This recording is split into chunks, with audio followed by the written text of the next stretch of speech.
city in Southern California becoming a focal point in the immigration tussle between local and federal authorities. California is a sanctuary state, and existing state law prevents state and local law enforcement from helping federal immigration authorities.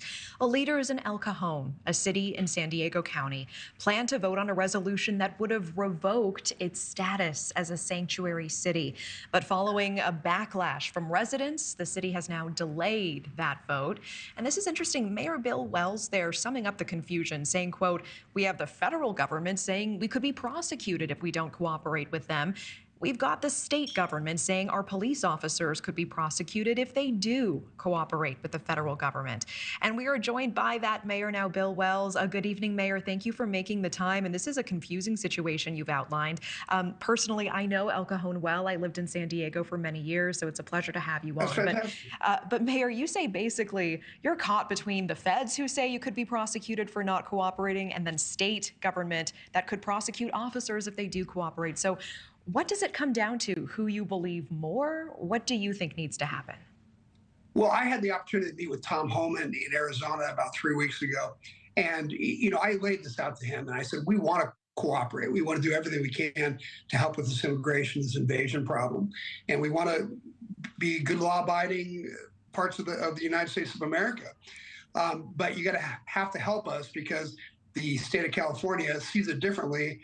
And it's not so much that I'm worried about myself or the city, but I'm worried about our police officers because the way the California law is written, they could be prosecuted, they could lose their pensions, they could lose their job, they could even be sued civilly if they cooperate with ICE agents. So I think in the end, we're going to have to get some kind of indemnification from the federal government.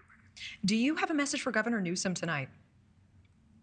I think that it's been very clear that not just the people of California, but the people of the nation want something different. You can see by the reception that President Trump is getting around the world right now that it's time to put away this social experiment of woke politics and to get back to the old-fashioned common sense ways of running America. And that includes having borders. We have to have borders, language, and culture if we want to have a nation. And so, stop the last grasps of trying to stand in the way of what Trump's doing. Embrace it, let it happen, and let us all have a safer place to live. And we know that you did receive backlash from residents who oppose the move to no longer be a sanctuary city. What are they telling you?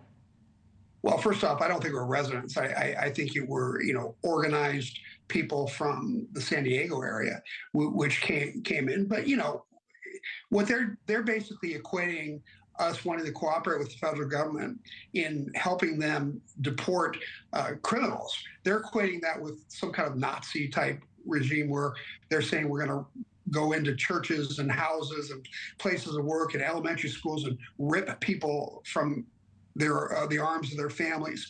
And that's just not the case at all. Our police department has no intention of doing that. All we're saying is if we pick somebody up, they're involved in some kind of a heinous crime. We should be able to call ICE and say, hey, come and get this guy. We don't think he's a citizen, and let it go at that point. That's the only thing we're asking to be able to do. And the reason we're asking that is because we want to keep our citizens safe. And personally, I'm also worried about the 350,000 children that have been pulled into sex trafficking. And I want to help the federal government save those kids because I can't even fathom how horrible that is. Yeah, it is a serious issue and one that I've done some deep reporting on as well. Very quickly, I want to ask, we had Alderman Raymond Lopez on the show last hour, and he said he is concerned about collateral captures. And he described these as, yes, undocumented, but law-abiding otherwise. Maybe they've even been here for decades. They've been working. They've been looking for their path forward. Are you concerned that they will be caught up in all of this as well as the raids take place?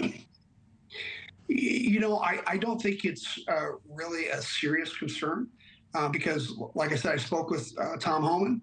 He was very clear to me that they're going after the criminals and they're trying to protect the children. That's going to take several years.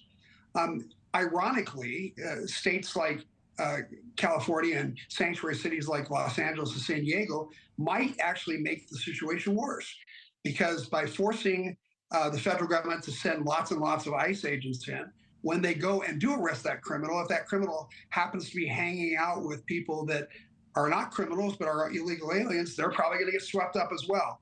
So the irony is that these sanctuary cities and sanctuary states are actually compounding that problem for those people. But in the end, we have to have a rule of law. And if you've come across illegally, I don't know what to tell you. I mean, unfortunately, the Biden administration told you that there would never be any consequences, but apparently there are going to be some.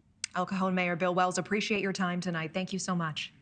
Thanks for watching. Go to joinnn.com to find News Nation on your screen. And don't forget to click the red subscribe button below to get more of News Nation's fact-driven, unbiased coverage.